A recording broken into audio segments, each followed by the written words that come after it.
نحمده ونصلي على رسوله الكريم. أعوذ بالله من الشيطان الرجيم. بسم الله الرحمن الرحيم.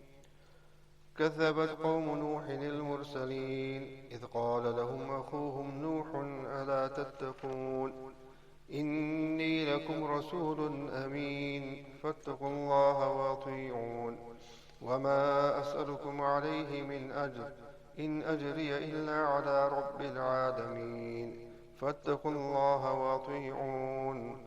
قالوا أنؤمن لك واتبعك الأرذلون قال وما علمي بما كانوا يعملون إن حسابهم إلا على ربي لو تشعرون وما أنا بطارد المؤمنين إن أنا إلا نذير مبين.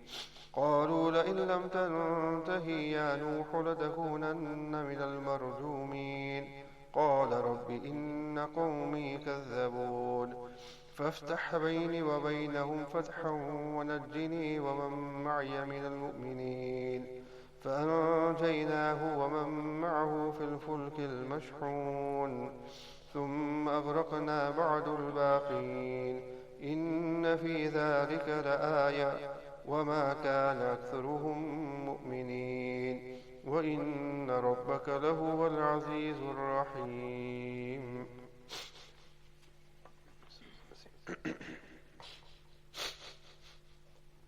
Respectful our friends and brothers and sisters, continuing with the weekly Tafseer, and we're busy with the Surah Shu'ara. And if you recollect, we had been mentioning, Allah subhanahu wa ta'ala had been mentioning incidents of the various Anbiya alayhi salatu wassalam. And in the process to these verses, we had done mention of Sayyidina Ibrahim alayhi salatu wassalam, Sayyidina Musa alayhi salatu wassalam. And then in the previous ruku, along with Ibrahim alayhi salatu wasalam, there was mention of the hereafter and the azab of Allah subhanahu wa ta'ala. Now here in the verses that have been recited to you and this ruku, Allah subhanahu wa ta'ala makes mention of Sayyidina Nuh alayhi salatu wasalam. And here the series that has been going on, there's just been brief mention. Some parts of the Qur'an Allah Ta'ala mentions in a bit more detail with regards to the stories and incidents of the Anbiya alayhi salatu wassalam. So here too in this ruku, there is some brief mention of Sayyidina Nuh alayhi salatu wassalam. And all the better it being brief as well, as in order to not keep you too engaged, as you've been sitting in enough bayans or too many bayans continuously as it is. Well, I have been giving a lot of bayans anyway. And the fact that Eid bayan yesterday as well, Jummah bayan, and Tafseer again straight after Eid as well, so there hasn't been any break yet, Wednesday inshallah. Which is good as well, because as Nabi Kareem mentioned to the Sahaba as well, not too much should be, just light and enough for the people. So otherwise then it becomes a bit burdensome on the people as well. And if it doesn't become burdensome on the people, at least the speaker needs a bit of a break as well, isn't it? Physical break and mental break as well. But here Allah subhanahu wa ta'ala mentions it in Nuh alayhi salatu wasalam. It's more translation than tafsir along with it. كذب القوم نوح المرسلين. The people of Nuh alayhi salatu wasalam rejected those sent, mursaleen referring towards Nuh alayhi salatu wasalam. And although here Allah Ta'ala only says Nuh alayhi salatu wasalam to his people, but Allah Ta'ala says mursaleen. And mursaleen is in the plural, the prophets, the messengers. But Nuh alayhi salatu wasalam was only one sent to them. The reason for this was that by them rejecting the one Nabi, they were actually rejecting all the Anbiya before them. So because they end up rejecting all the Anbiya alayhi salatu wasalam, that's why Allah subhanahu wa ta'ala says, Mursaleen, that they rejected all those who were sent. إِذْ قَالَ لَهُمْ أَخُوهُمْ نُوحٌ أَلَا تَتَّقُونَ. And remember the time when أخوهم, their brother Nuh alayhi salatu wasalam, said to them that أَلَا تَتَّقُونَ, do you not fear? Because they are the ones who had started and commenced and had initiated shirk. So on that he mentioned to them that do you not fear the commission of shirk?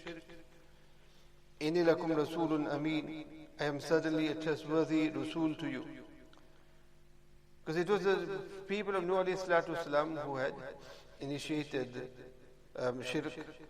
And it all began how? By them worshipping idols that they had erected of righteous and pious people.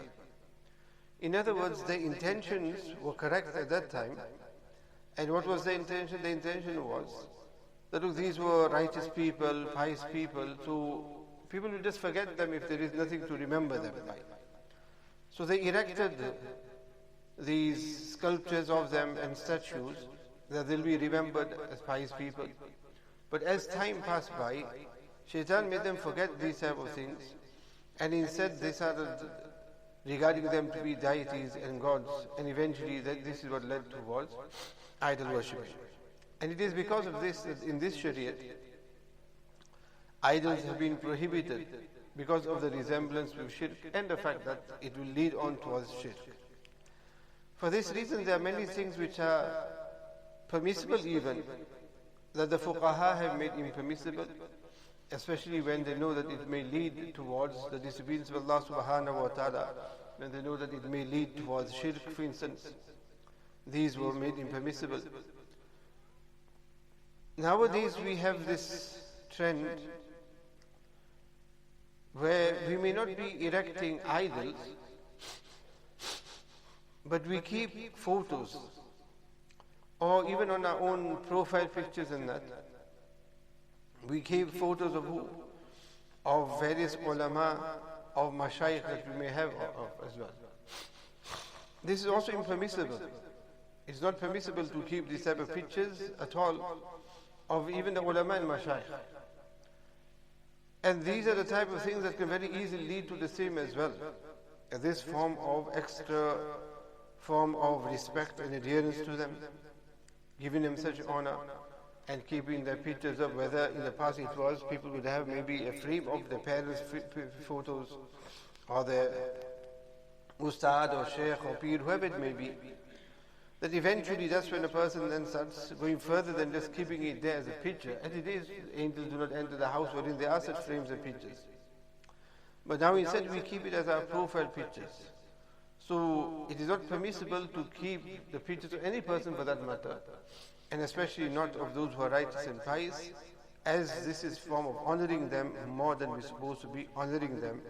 And these are type of things that lead on towards shirk as well.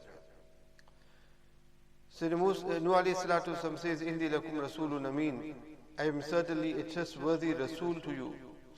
Fattaqullaha wa ati'un. So fear Allah subhanahu wa ta'ala wa ati'un, and obey me. وَمَا أَسْأَلُكُمْ عَلَيْهِ مِنْ أَجْرٍ إِنْ أَجْرِيَ إِلَّا عَلَىٰ رَبِّ الْعَالَمِينَ. I do not ask you of any payment for this. وَمَا أَسْأَلُكُمْ عَلَيْهِ مِنْ أَجْرٍ. I do not ask you for any payment, meaning for his work of Nabuwat and preaching Tawheed. Sayyidina Nuh alayhi salatu wasalam says that I do not ask you for any payment for it. In ajriya illa ala rabbil alameen.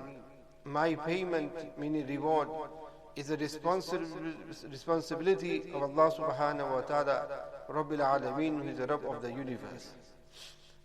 And this is the same with every preacher, every da'i, who do the mission of the Anbiya alayhi salatu wasalam, that when they preach to the people, because there are those who thought that maybe they are preaching for the sake of some material and worldly gain, they want something out of it. So he made it clear to them that look, when he comes to it, there is no payment, there is nothing I want from you. All I want from you is that what you accept and follow the message, accept Tawheed, and that is more than sufficient. فَاتَّقُوا اللَّهَ وَأَطِيعُونَ. So fear Allah and obey me. And already this in between, this one verse, فَاتَّقُوا اللَّهَ وَأَطِيعُونَ, has been mentioned twice. And the fact that it has been mentioned twice is to show the emphasis upon it. That how important it is to fear Allah subhanahu wa ta'ala, and then the I.T.A of the Nabi. قالوا, they said, أَنُؤْمِنُ لَكَ وَاتَّبَعَكَ الْأَرْذَلُونَ.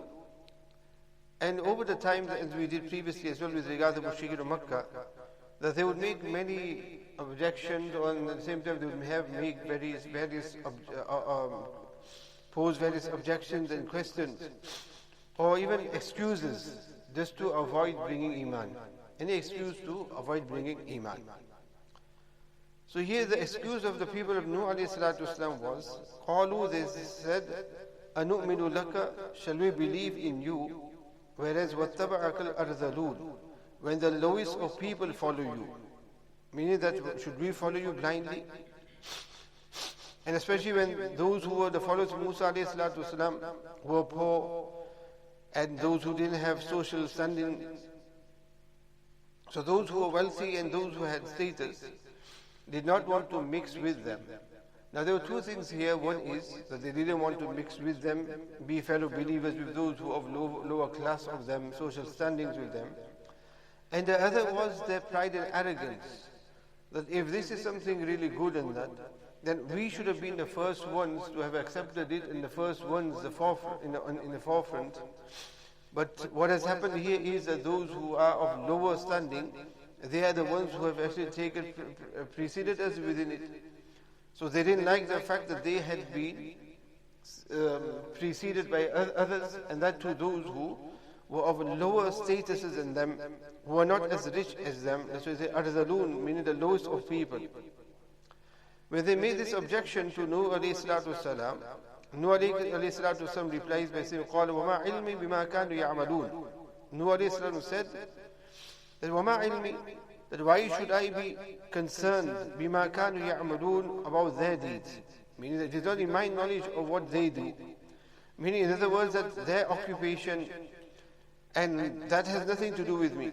There's no, what difference does their occupation make to their iman and to me either? My task is what to bring, to call them towards Tawheed, to give them da'wah towards Allah subhanahu wa ta'ala. It is not my duty to look at their social standings, to look at their background, to that extent as well, that whatever their deeds are even, that is not my concern. My is that whoever is there, I need to give them the message of Tawheed. And those who accept, they accept it. The most important thing for me is that they should be accepting, irrelevant of what their social standings are. And this is the view of Islam, alhamdulillah. Islam has nothing to do with the person's color, his creed, his nationality, his social standings, nothing at all to do with that. Neither is it a religion of those who are poor, neither is it a religion of those who are rich. No, nothing of that whatsoever. It doesn't. There is no priority given to anybody in Islam because of their social standings.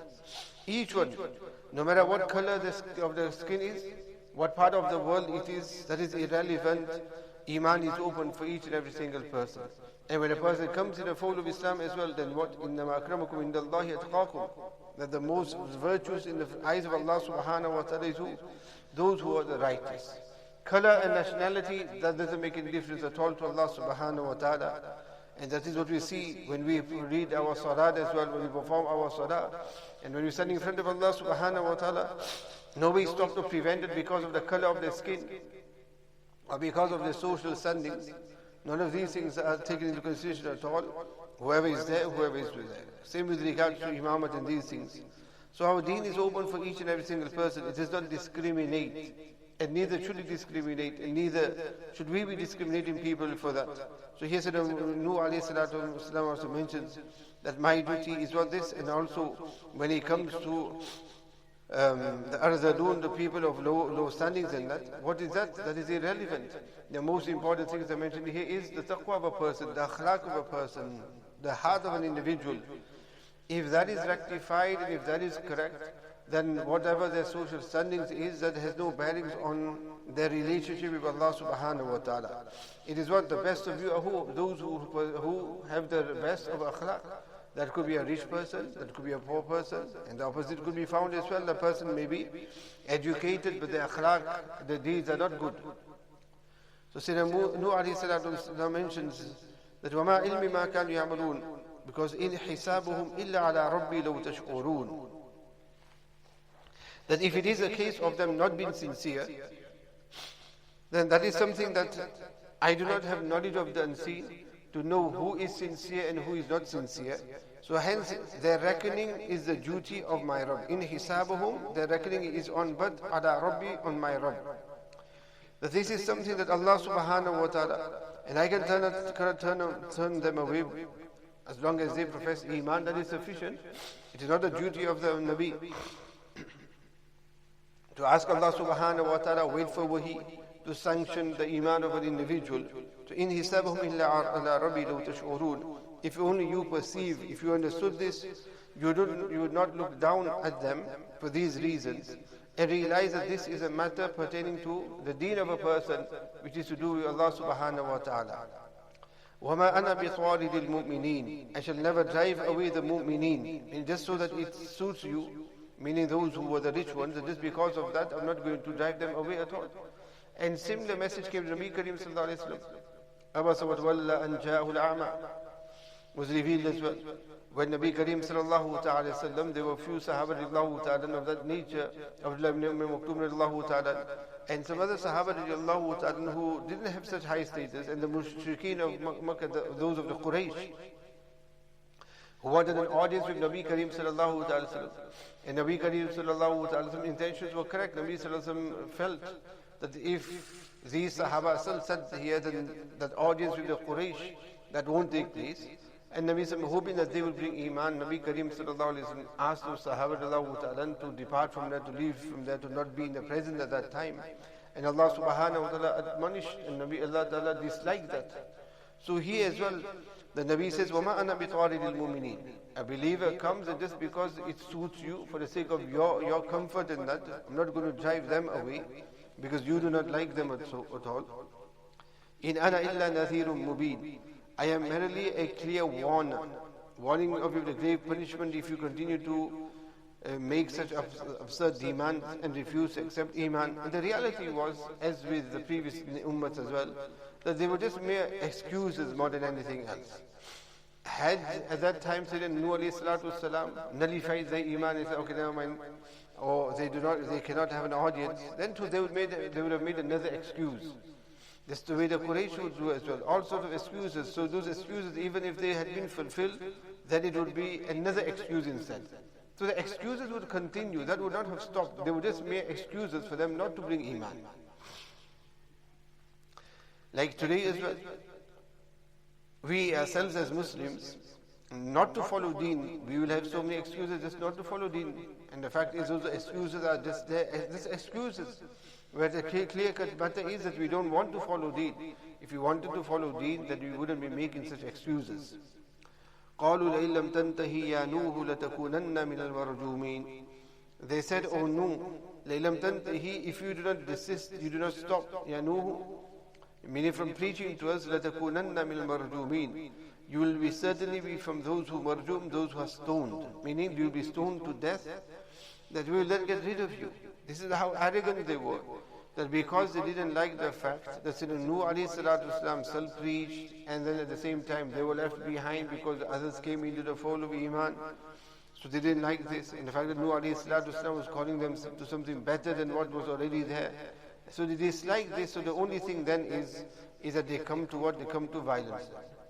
When you can't do anything, then it is the case of what? Violence, or threatened with violence, in order to subdue the Nabi or to subdue people. And that is when Sayyidina Nuh alayhi salatu wasalam then eventually said, قَالَ رَبِّ إِنَّ قَوْمِي كَذَّبُونَ. Yani after preaching to them for 950 years, this is unique as I was mentioning in Jummah today, how important istiqamat is. How important it is to remain steadfast upon deen. And this is the biggest miracle, biggest Karamat for a person in our times is what? To be punctual upon deed. Just the way on one occasion somebody had mentioned to Thanwi Rahmatullah Ali, that how come we do not see the Buzruks of our time producing miracles? So he said, Thanwi Rahmatullah Ali straightforward say, it seems that you've read too many books. A lot of books with regard to and read all the karamat and the miracles of those in the past before. To which he says that just the fact that you find somebody who by being in their company, it brings you firmly onto deen and it brings you onto the remembrance of Allah subhanahu wa ta'ala. That the nur of iman comes alight in you. You become punctual in the remembrance of Allah subhanahu wa ta'ala. The fact that these changes come in you, what greater miracle or karamat do you want than that? What greater karamat do you want than that? Not that now alone we come bay'ah to a shaykh or only go in the company of such a Bayezid Bustami or Junaid Baghdadi, who when he steps foot in the masjid, then he flies over the heads of the people and sits in his seat or something. Until we do not see those type of karamat, then we're not going to take bay'ah to a shaykh or so. These type of things, whether they occur or do not occur, and I mentioned to you not long ago previously that non-Muslims as well. Non-Muslims are able to produce these type of things as well. So go and you could take bay'ah to them as well because they do these type of things. They are not necessarily a sign of a person's righteousness or piety. As one person stayed for 10 years in Junaid Baghdadi Rahmatullah. And then he left. And what reason he left? He said, I hadn't seen you produce any karamat at all. Nothing extraordinary from you at all. That I see you flying in the air or giving some talks of the unseen and these type of mentioning knowledge of the unseen, these type of things. No such karamat has come from you. To which then Junaid Baghdadi said, what to him? That in this period of time that you've been with me, have you ever seen me going against the Qur'an and Sunnah? Have you ever seen that at all? To which he said, no. So he said, then what more do you want than that? What greater karamat do you want than that? Which is what? Which is istiqamat. Steadfastness upon deen. So the fact that a person is steadfast on the deen, that is the most important thing. And even on the path of suluk and tasawwuf. Many things that we heard in the month of Ramadan as well, with regards to khushu' in salat, with regards to inner feelings that a person may have when they take the name of Allah subhanahu wa ta'ala. All these things are good in their place, but these things, a lot of these things are what? They're ghair ikhtiyari, meaning they're not within our control as well. And we are not going to be made mukallaf, we're not going to question for that which is beyond our means and which is not in our control. What is important for us is that we read our salat punctually, irrelevant of whether we get a buzz out of it or not. Irrelevant of whether we feel that we have developed khushu or not. We should aim for those things. But even if we haven't, our duty is what? To remain steadfast upon it. And the dhikr of Allah subhanahu wa ta'ala, tilawat of the Qur'an, all of the ibadat of Allah subhanahu wa ta'ala, even though we may not experience any change within us, istiqamat is the most important thing, that are we still firm on it or not. And this is what abdiyat is. Not that we're in it for the sake of something. That if we go, some people for instance, some of us may be such that if we go to the masjid, if we get honor in the masjid, we'll go to the masjid. We don't get honor in the masjid, we don't go to the masjid. If we get a position in the masjid, we'll go to the masjid. If we do not get a position, we do not go to the masjid. So we want to get something. If we are elected or we are part of the membership of the masjid or something, then we'll go. So we want something in return. If we're getting something, we'll do the ibadat of Allah. If we're getting something, we'll be part of the ibadat of Allah, we'll be part of the masjid. But if we're not getting anything from it, then we stop. Or if you were in position and now you are not, for example, the president, director, whatever, not re-elected again, then what happens is we stop going to the masjid. Which means what? That when we were going to the masjid, we were going for the sake of what? Not because we needed to, for our own deen, and that is the sake of we were going because for the sake of the position that we have.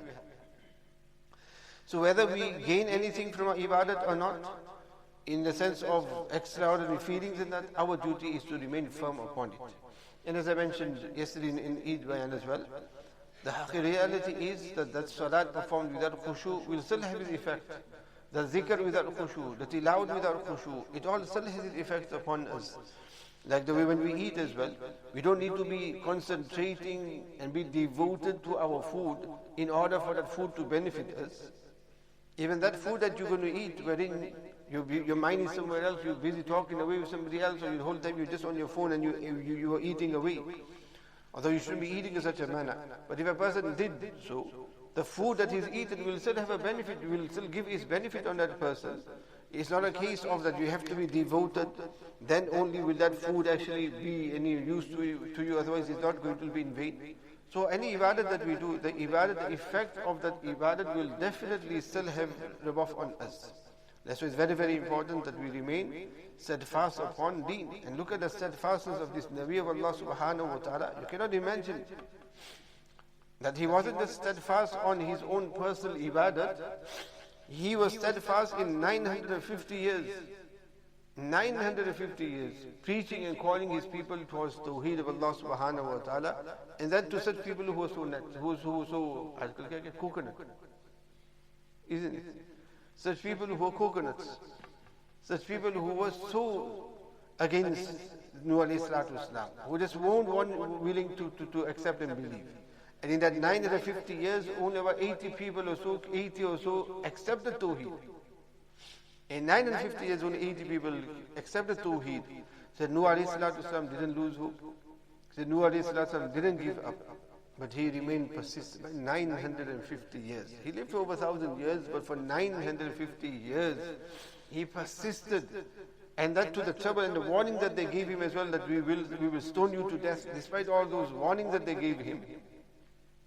And the fact, the other is that you see droves and droves, groups and groups, people coming into the fold of Islam, so never mind, that will give you that momentum. That will keep you steadfast as well. But no, here it was a case of just those handful still. But despite this, that handful, he continued. This is the ikhlas. This is the ikhlas of Sayyidina Nuh alayhi salatu wasalam. That there were those who were there for what? In ajriya illa ala rabbil alameen. For the sake of Allah subhanahu wa ta'ala. So because it is for the sake of Allah subhanahu wa ta'ala, they do not look at how many are following them. How many have accepted them? What is the number of the audience? It's for the sake of Allah subhanahu wa ta'ala. Shaykh Ismail Shaheed rahmatullahi, on one occasion he gave a talk in the Jami Masjid of Delhi, where there were hundreds of people who were gathered there. Hundreds of people who were gathered there, he gave them a talk. After that talk, and in those days the talks, hours of 1 hour talk is, we feel it so much, 45 minutes, 1 hour, we feel that so much. But when you look at some of these wa'az, Hazrat Hakim Umar rahmatullahi, some of his mawa'iz, and some of the mawa'iz at the beginning is written as well, the date and venue when it was given, and it is also mentioned who wrote it down while he was given a bayan, and also the duration of the bayans. And the duration of the bayans are 2 hours, 2.5 hours, 3 hours. Very few will you find which are actually under an hour. Very few you will find which are under an hour. And the bayans are all over 1.5 hours, 2 hours, those three. And some it is mentioned that Hazrat Thani Rahmatullahi kursi pe bair kar diya. And some it is mentioned that the whole was Hazrat gave standing as well. Meaning 2 hours he would stand and give the talk for 2 hours. This is, mashallah, the quwwah that Allah Ta'ala had given them, the mental quwwah to keep on speaking and talking continuously for that long. And also the quwwah and the talab of those who will be there as well. And it will say, some places written as well, ta'ada 250, 400 or so, how many as well. So many people would be there for it, and they would sit there for 2 hours, 2.5 hours. And again, in masjids wherein there won't be the facilities as we have now, the comfort and that, it'll be so hot and heat and whatever else that may be the case there in India at the time.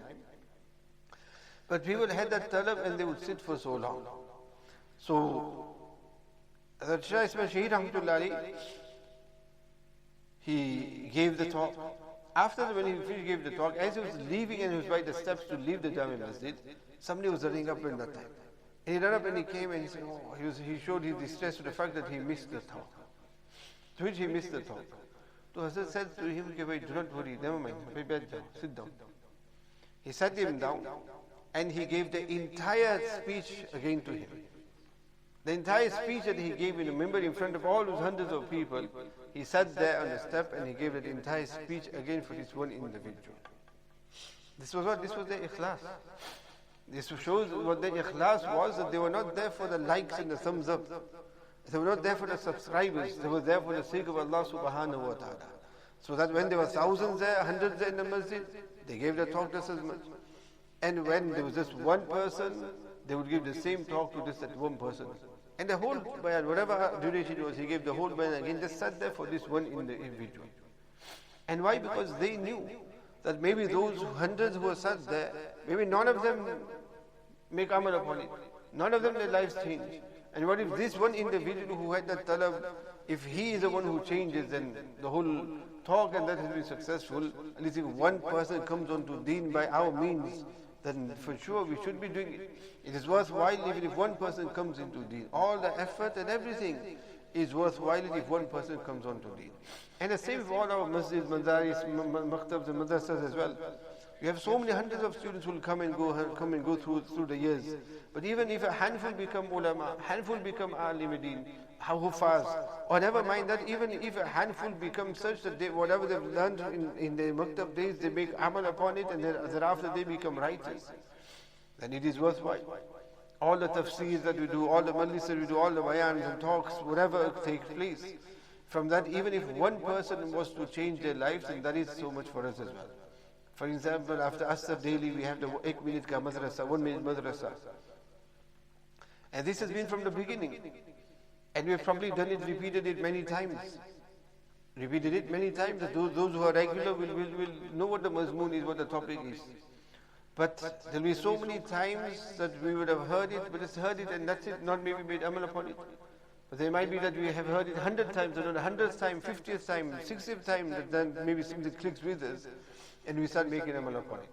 Or regulars are listening, one asr time, maybe somebody new comes to the masjid. They listen to one unwan, and they listen to that one topic, they hear one hadith or something, one talim from there, and they start making amal upon it. So that 1 minute madrasa is worth it as well, just for the sake of even if one person makes amal upon it. So this is Nuh alayhi salatu salam. Let us learn from the likes of Nuh alayhi salatu salam. 950 years he remained steadfast in preaching towards Allah subhanahu wa ta'ala. So it was after this 950 years, that's when he said to Allah subhanahu wa ta'ala, Ya Rab, faftah bayni wa baynahum fatha wa najjini wa man ma'iya bil mu'minin. O Allah, so decide between me and them, meaning by punishing them. O Allah, faftah bayni wa baynahum. Now decide between me and them, and walajjini, and rescue me, wa man ma'iya bil mu'minin, and those mu'minin who are with me. I mean, after 950 years, when he now realizes that there is no change that is going to come about in them at all. I mean, 950 years have passed, no change is going to come about. And the fact that they warned him as well, that you will certainly be from those who are going to be stoned to death as well. So when they warned him to that extent, and not only that, but they warned the believers as well. So their lives were in danger as well. So when he came to that extreme stage, in that extreme position, that's when Nuh alayhi salatu wasalam then turned to Allah subhanahu wa ta'ala, asking Allah subhanahu wa ta'ala to now make a change and bring something between, meaning only after 950 years did he ask for them to be punished. After 950 years. And this also reminds me of Waqi' of Mawlana Shabir Ali Thani rahmatullah alayhi, who was the nephew of Hazrat Hakim rahmatullah alayhi, where he mentioned there was somebody who used to smoke. And as Mawlana Shabir Ali rahmatullah alayhi would always tell him, remind him, stop smoking, kept on telling him, stop smoking, stop smoking. He says that on the 101st time, he told him he quit and he stopped smoking. Meaning that look at his istikhamat in telling him, and in his amal bil ma'roof as well, and nahy al munkar. Not that he thinks he's not listening once or twice, and that's it, now he's still not listening. But he continued to the extent that he even counted how many times he told him. But if he had stopped in between, that would be enough. But he continued, at least over 100 times he told him, but then eventually he adhered to it. And that is the reality as well, that a person should not give up making dua for the hidayat of people, giving ta'aleem to people, giving them targheeb and calling them towards deen. They should not give up in it at all, thinking that look, people are not going to change at all. Just like for a few years now, regularly, every few Jummas, every now and then, the topic keep on reiterating the importance of Salat with Jamaat, reiterating the importance of Salat with Jamaat. Hoping that inshallah some change might come about in our community, especially the community that we are in, that some change comes about at least. And along with that, there is targheeb, there is bayan, and especially Jummah is a time where you do have those who are not punctual on Salat with Jamaat. And not only that, but nowadays there are many individuals who I meet and I even individually give them targhib and tell them as well. Who are now individually also telling them as well. And dua, constant dua as well. That Allah Ta'ala brings a change amongst the people, because we do not know when. Maybe after a few times, sometimes you think as well that they might think again, isn't it? Like in the month of Ramadan, many times, many of the bayans, how many times it's probably mentioned with regards to the importance of Salat with Jamaat, many times. And there will be those again, we've been targeted. They'll be thinking again, any topic, forget the Salat with Jamaat. Because other things are something which are private. We don't know who's making amal upon it, isn't it?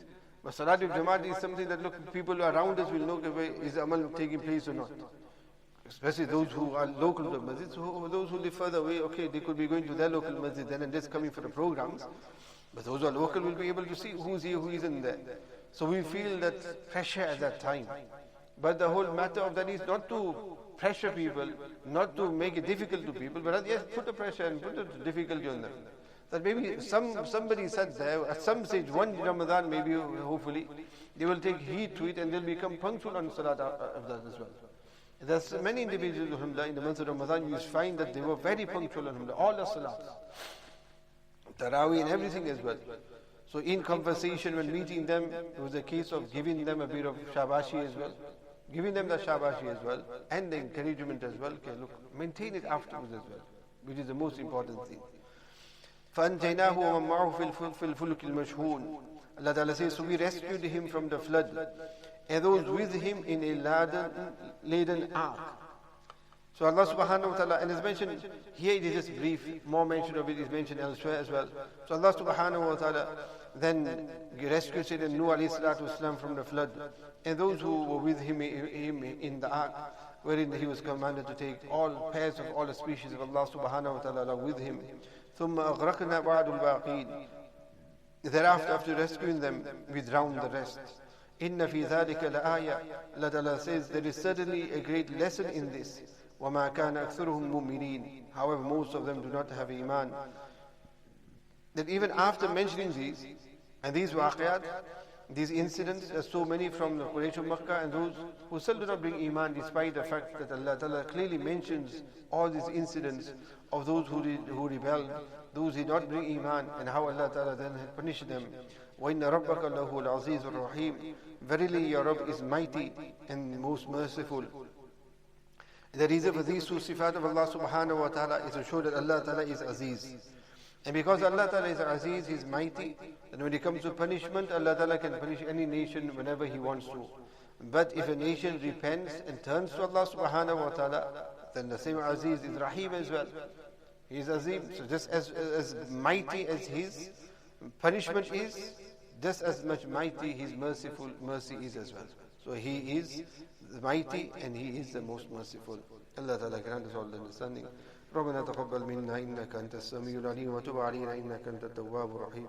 سبحان ربك رب العزة عما يصفون وسلام على المرسلين والحمد لله رب العالمين.